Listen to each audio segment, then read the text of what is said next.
Assalamualaikum warahmatullahi wabarakatuh. Di sini saya akan menjelaskan materi tentang turunan. Pada materi turunan ada 4 pokok bahasan yang akan kita pelajari, yaitu menemukan konsep turunan fungsi aljabar, aplikasi turunan, dan menggambarkan grafik fungsi turunan. Namun di sini hanya 2 pokok bahasan yang akan saya jelaskan, yaitu menemukan konsep turunan fungsi dan turunan fungsi aljabar. Pokok bahasan yang selanjutnya akan dijelaskan oleh partner saya. Untuk mempelajari turunan, itu kita harus mempelajari terlebih dahulu tentang limit, karena materi limit ini adalah materi pendukung dari turunan. Karena ada beberapa materi yang atau ada beberapa pembahasan di limit yang kita gunakan di turunan, dan beberapa rumus limit kita gunakan pada turunan itu sendiri. Ya, kita masuk ke pokok bahasan yang pertama, yaitu menemukan konsep turunan fungsi. Turunan merupakan salah satu dasar atau fondasi dalam analisis dan sangat aplikatif untuk membantu memecahkan suatu permasalahan dalam kehidupan sehari-hari. Untuk itu, kita diharapkan mampu memahami berbagai konsep dan prinsip turunan fungsi, kemonotonan, kecekungan, pengoptimalan, titik belok, dan lain sebagainya dapat dianalisis dengan menggunakan konsep turunan. Untuk menemukan konsep turunan, kita akan mencoba mengamati berbagai permasalahan nyata dan mempelajari berbagai kasus dan contohnya. Pada pokok bahasan menemukan konsep turunan fungsi ada dua bahasan yang akan kita pelajari, yaitu yang pertama menemukan konsep garis sekan dan garis tangen, dan yang kedua yaitu turunan sebagai limit fungsi. Jadi kita bahas pada bahasan yang pertama, yaitu menemukan konsep garis sekan dan garis tangen. Coba kita amati dan cermati berbagai permasalahan nyata yang diajukan bermanfaat sebagai sumber abstraksi kita dalam menemukan konsep dan hubungan antara garis sekan atau tali busur dan garis singgung.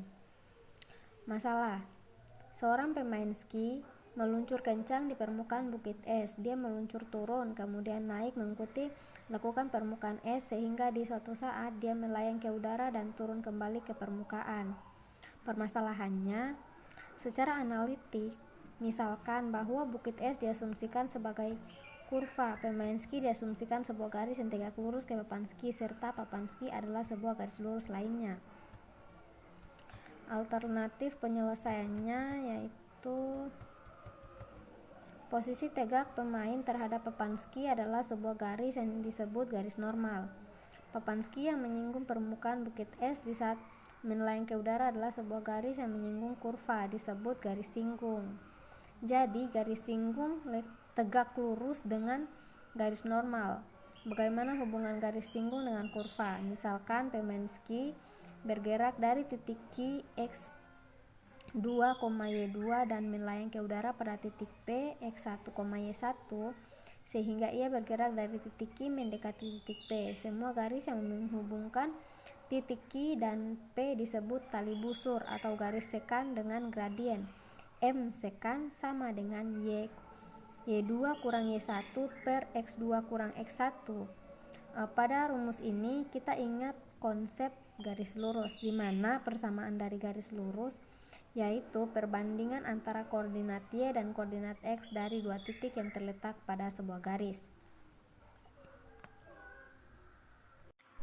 Kita perhatikan gambar gradien garis sekan yang mendekati garis singgung, yaitu misalkan X2 sama dengan X1 ditambah delta X dan Y2 sama dengan Y1 ditambah delta Y.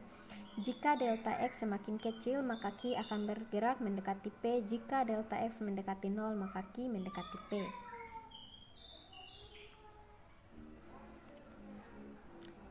Jika Y sama dengan Fx, maka gradien garis sekan PQ adalah M PQ sama dengan Fx2 kurang Fx1 per X2 kurang X1 sama dengan Fx1 ditambah delta X dikurangi Fx1 per X2 ditambah delta X kurang X1. Selanjutnya kita bahas definisi yang pertama, yaitu misalkan f R mendekati R adalah fungsi kontinu dan titik P X1, Y1 dan Q X1 tambah delta X Y1 tambah delta Y pada kurva F. Garis sekan menghubungkan titik P dan Q dengan gradien M sekan sama dengan F X1 tambah delta X dikurangi Fx1 per delta X. Setelah kita amati kembali gambar di atas, jika titik Q mendekati P maka delta X mendekati 0 sehingga diperoleh garis singgung di titik P dengan gradien M PGS sama dengan limit delta X mendekati 0 Fx1 ditambah delta X kurang Fx1 per delta X jika limitnya ada. Rumus ini kita gunakan jika limitnya ada. Selanjutnya kita masuk ke definisi yang kedua, yaitu misalkan f adalah fungsi kontinu bernilai real dan titik P X1, Y1 pada kurva F. Gradien garis singgung di titik P X1, Y1 adalah limit gradien garis sekan di titik P X1, Y1 ditulis M P gradien garis sekan sama dengan limit delta X mendekati 0 M sekan sama dengan limit delta X mendekati 0 Fx1 tambah delta X dikurangi Fx1 per delta X jika limitnya ada. Selanjutnya kita masuk ke contoh, yaitu tentukan persamaan garis singgung di titik dengan absis X sama dengan 2 pada kurva F X sama dengan X kuadrat. Alternatif penyelesaiannya, misalkan X1 sama dengan 2 dan Y1 sama dengan 2 kuadrat atau sama dengan 4, sehingga titik singgung di P 2,4 gradien garis singgung adalah M sama dengan limit delta X mendekati 0 Fx1 ditambah delta X kurang Fx1 per delta X. Jika dan hanya jika M P gradien garis singgung sama dengan limit delta X mendekati 0 F, kita substitusikan nilai X1 dan Y1 nya, yaitu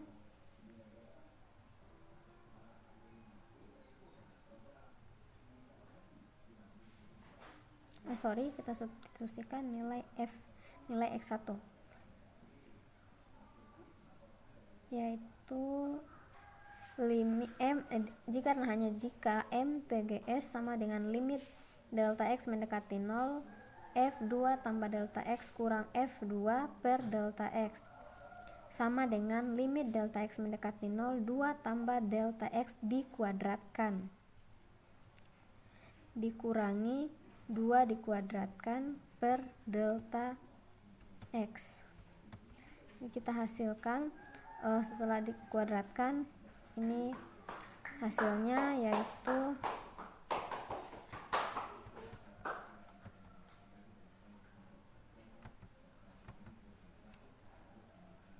setelah kita kuadratkan ini kita menghasilkan nilai 4 tambah 4 delta X ditambah 4 ditambah 4 delta X tambah delta X kuadrat kurang 4 per delta X sama dengan limit delta X mendekati 0 4 delta X ditambah delta X kuadrat per delta X sama dengan limit delta X mendekati 0 4 tambah delta X sama dengan 4. Jadi kita persamaan garis singgungnya adalah Y kurang 4 sama dengan 4 X kurang 2 atau Y kurang 4X tambah 4 sama dengan 0.